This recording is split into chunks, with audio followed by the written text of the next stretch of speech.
Hi, Ray DiZazzo here. I thought I'd talk today a little bit about coverage and angles. Probably the most important thing to keep in mind is that when you decide where you put the camera, remember that it's the perspective you're choosing to give your audience. So they should be a part of that decision whenever you're shooting.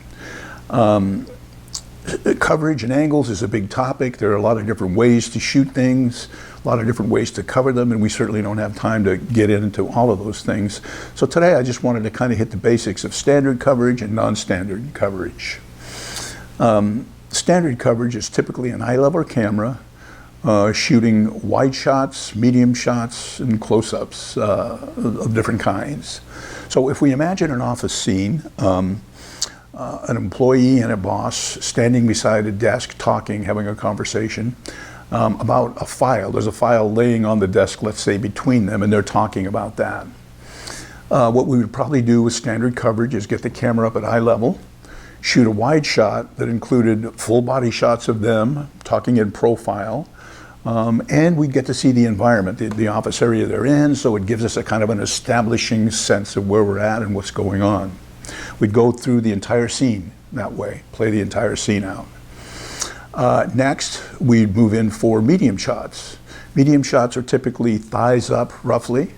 So those shots would be on individuals. So we would come in from over here and over here, shooting this person, shooting that person with medium shots.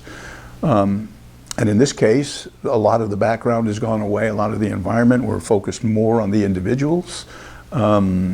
And so that works to get us in a little closer into the action.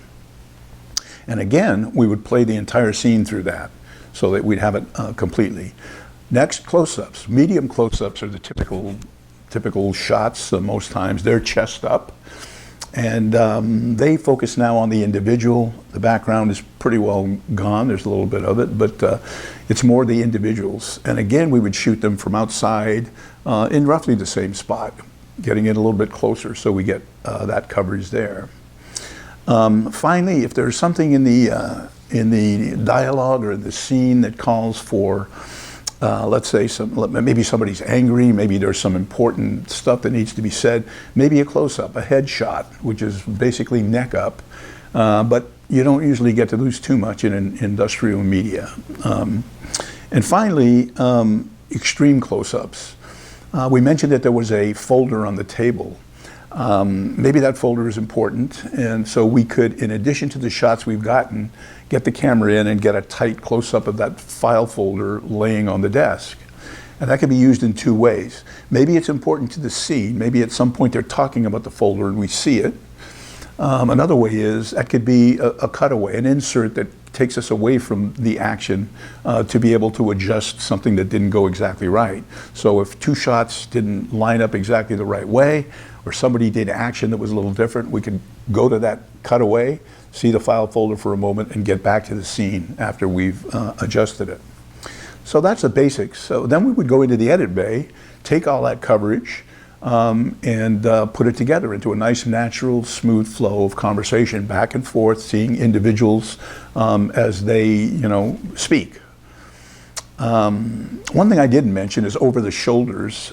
In medium close-ups or medium shots, you sometimes shoot over the shoulder of one person seeing the other.